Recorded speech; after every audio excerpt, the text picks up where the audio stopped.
Alright fam, we are in Puerto Iguazú, Argentina. We have some Argentinian pesos to spend. We just finished up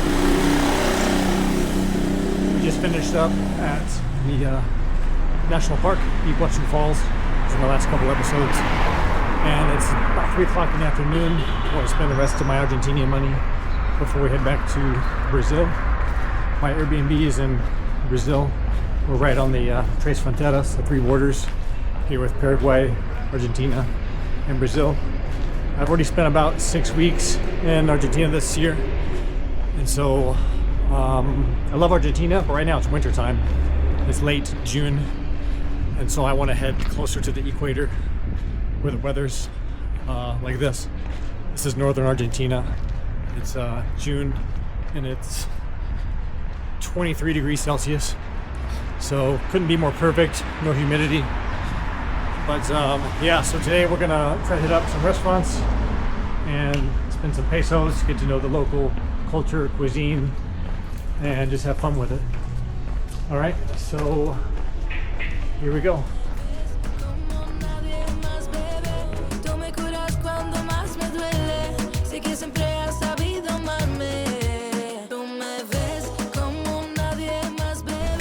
Cafe Americano? Aquí. ¿Tienes empanadas? No. Ah, qué pena. Está bien, solo una café. ¿Cuánto cuesta? 4.800. 4,000. Quiero usar todos mis argentinos pesos. Perfecto, perfecto. Muy bien. ¿Sabes dónde hay un lugar para choripán? ¿Choripán? Aquí al lado. Es cerrado. Uy. Pero ellos abren ahora en un ratito. They open like in Más tarde? Yeah. I think it's ¿Qué hora? Today is the Father's Day here. Sí. I don't know Okay. if they're gonna open. Bueno, no pensar para eso. Creo que a partir de las 5 falta. Bueno, y la frontera con Buena Vista es interesante. You need to go down over there and then turn to the right, and you have like 5 blocks by walk also. Bueno, ¿cuál es tu nombre? Or Agustín. Austin, Kurt, mucho gusto. Nice to meet you. Yeah. Muchas gracias. All right, classic Americano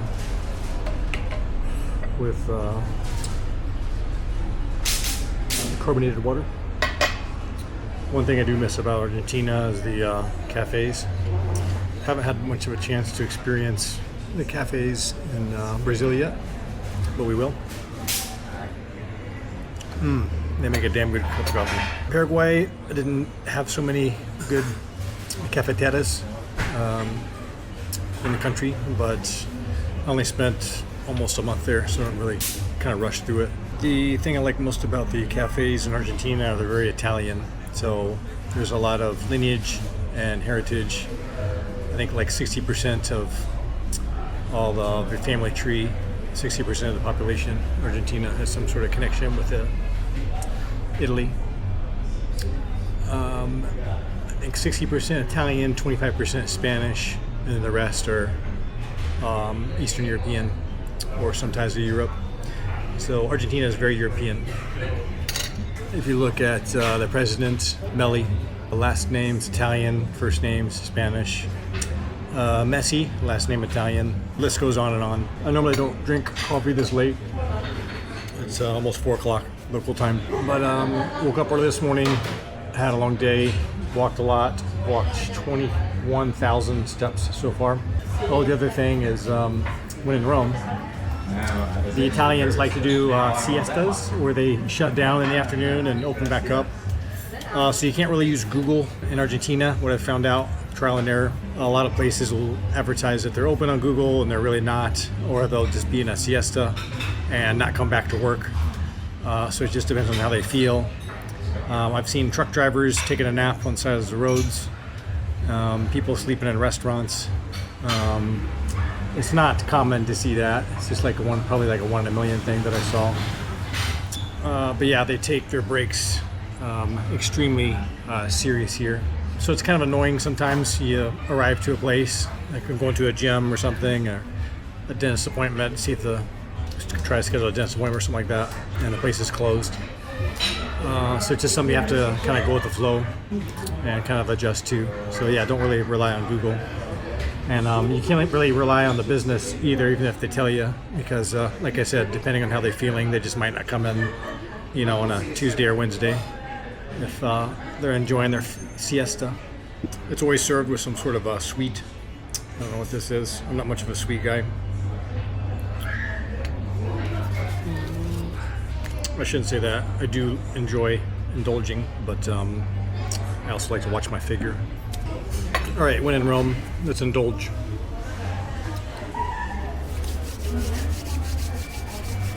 Very nice. The Italians, Argentinians, I should say, they love to indulge. I had a really, really hard time finding like healthy, high protein, low carb, low sugar yogurt. So I try to eat healthy throughout my travels. And last country before that, Ecuador, lots of assortments of healthy yogurts. And then I come to Argentina and nothing. And then so I was okay, I'll just go to the next grocery store. So I went down probably like 3 or 4 and then decided like I've got to research this. So I went into the rabbit hole, and there's some sort of monopoly where like a couple companies control the manufacturing and production of yogurt in Argentina, and they just don't make it. So the population here is more towards indulging and enjoying the life, and that typical, European lifestyle. And so throughout our travels here, we'll probably see a lot of Italian restaurants and pizzerias, and just probably a lot of cheese pairings with winery. So the theme in Argentina has always been just enjoying the life and indulging, and which is great. But I'm sure there's fitness avenues as well if you're trying to eat healthy. But I had a very difficult time finding them during my time in Argentina. Let's continue the adventure. I stepped out of the coffee shop and the street hit me immediately. Noise, movement, the smell of something cooking somewhere else.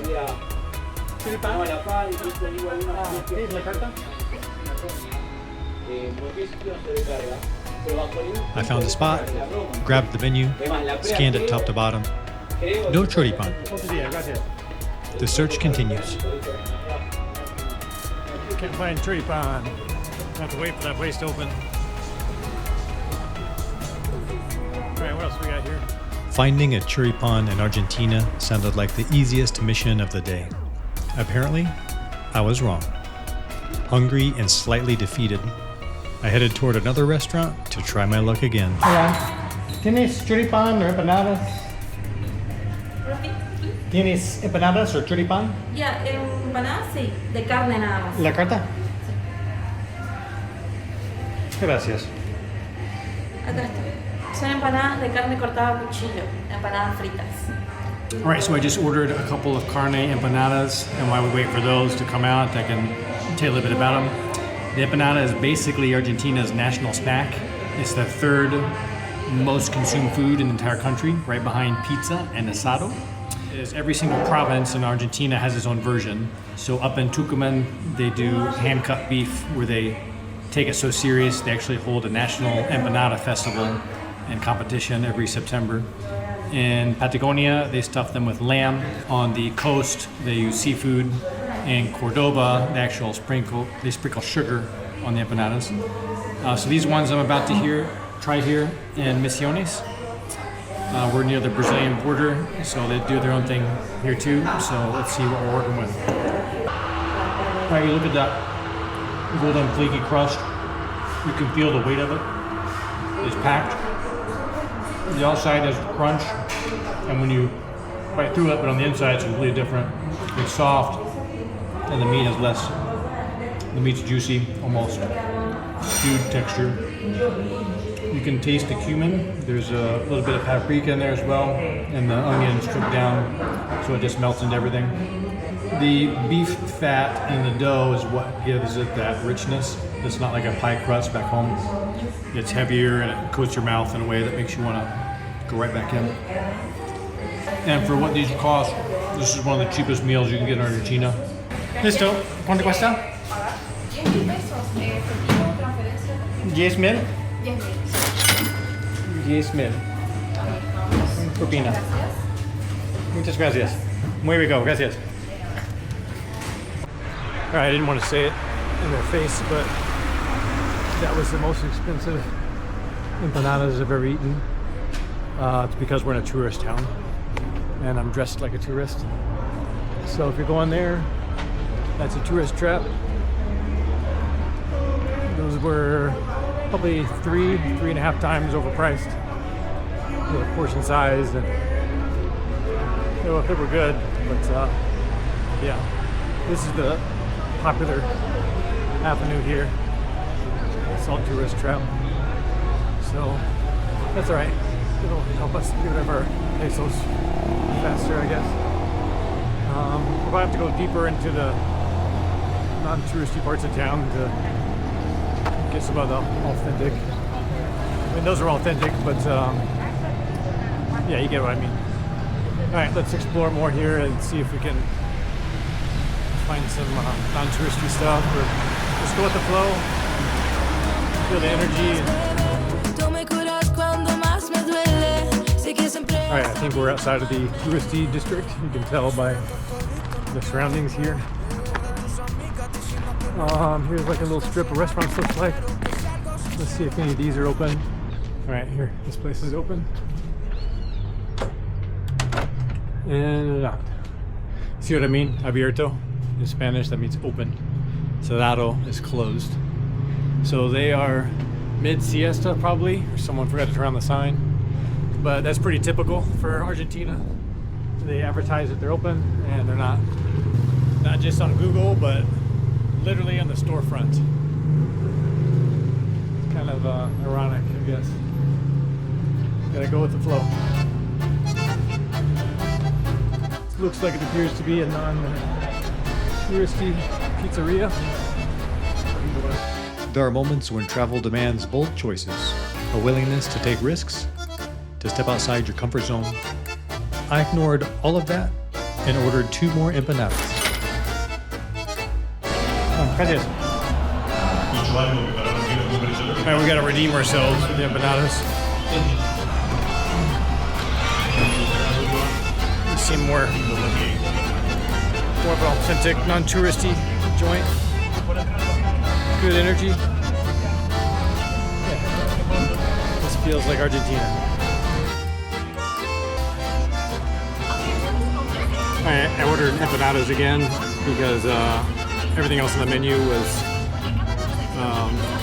much larger portions. You can't order pizza by the slice here, which is surprising. Most places I've been to in Argentina, you can order pizza by the slice. I think after this town, we're gonna go back to Foz do Iguazu in Brazil, and I haven't decided yet if I will return back into Paraguay and go to the capital, Asunción, or go deeper into Brazil. I think one of the biggest factors I'm facing right now is a language barrier. I need to spend a little bit more time in Brazil. Where I'm at now, I've got that place for a week. I'm gonna venture out and put myself in maybe some positions where I'll need to communicate and see how that goes. Spanish and Portuguese are both love languages, so there's a lot of consonants and similarities. Yeah, the language thing is troubling me because whenever I do slow travel, not all the time, but occasionally, I like to do the Airbnb shared accommodation. We actually share the house with a family. Of course, you look at the reviews and make sure they're cool and open-minded like that. I was an Airbnb host. I started when Airbnb wasn't popular, when I owned a condo in downtown Chicago. And people slept on my couch. And I eventually upgraded to an air mattress, and they slept on the floor. And I did that for years. And and I loved it. I've had a lot of good cultural experiences. So now I'm on the flip side where I'm the guest traveling. I've noticed the platform has gotten a little more business oriented. A lot of big companies are buying up properties and renting them out, and you have the whole place to yourself. So there's more of those than there are with like the original concept when it was meant to be, where you share the accommodations with someone. You get your own private shower, private bedroom.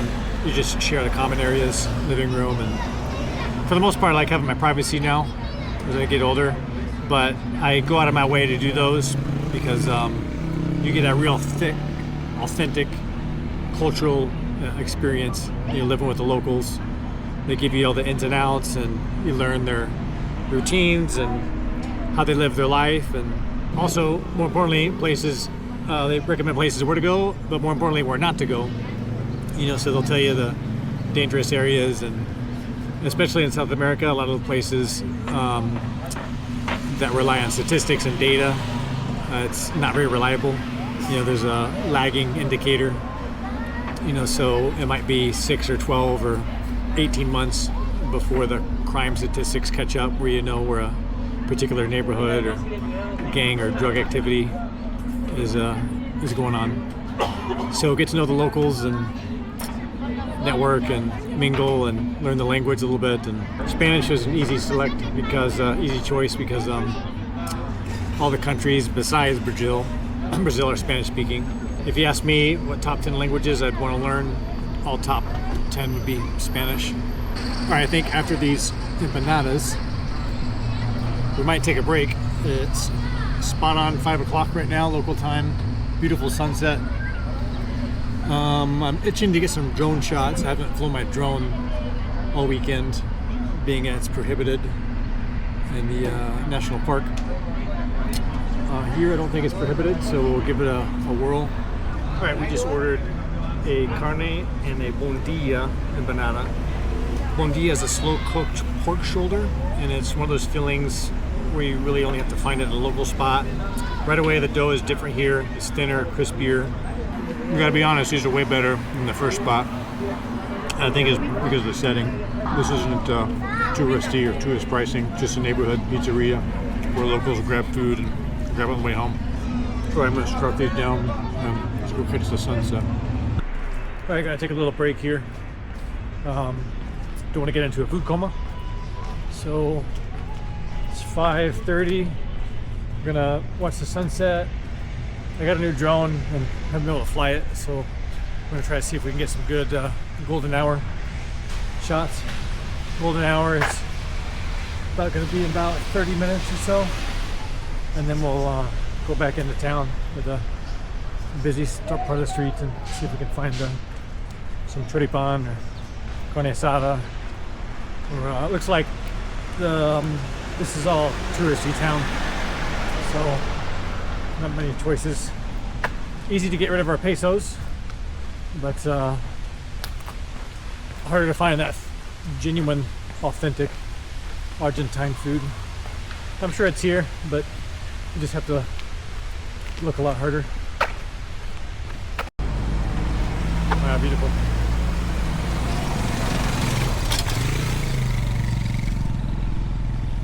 All right, we're right on the river. That's Brazil over there.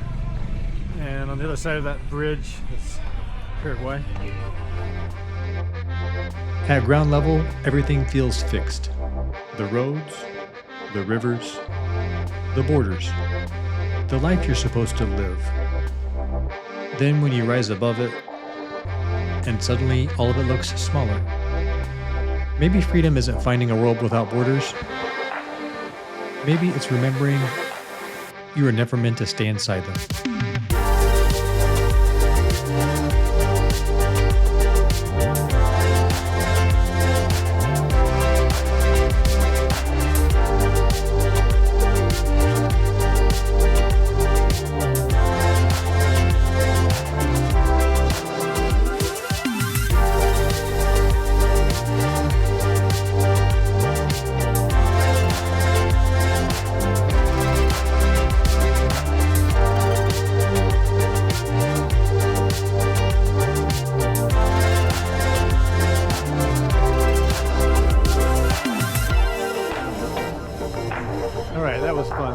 took the landing through that bunch of trees. Kids, don't try that at home. Experienced pilots only. In the US, lots of regulations. South America, not so much. Just can't fly close to airports or military installations. So, all right, I did go over there last week on the Brazil side for a little festival thing. I'd like to go again because I didn't get good seats last time. They put on a little show. And then I don't know what this bridge is about. I don't know if it's a passenger bridge or I don't see any cars on it. Maybe it's for a train. It's very nice.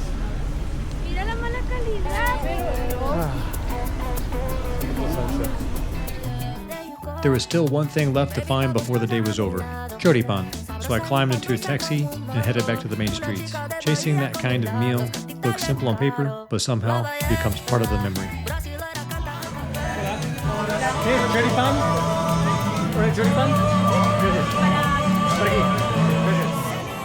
Choripan isn't difficult to understand, but finding the right one can turn into a journey of its own. There are foods you enjoy, and then there are foods that become tied to a place forever. For me, choripan is Argentina. Out of everything I've enjoyed in this beautiful country, this was my favorite. ¿Cuánto cuesta? 18.090. This night couldn't end without one final indulgence. Argentina has deep Italian roots, but it took those traditions and made them unmistakably its own. Any country confident enough to pause the afternoon for a siesta clearly understands that life should not be rushed. So when in Argentina, you do as the Argentinians do. You still got some pesos left.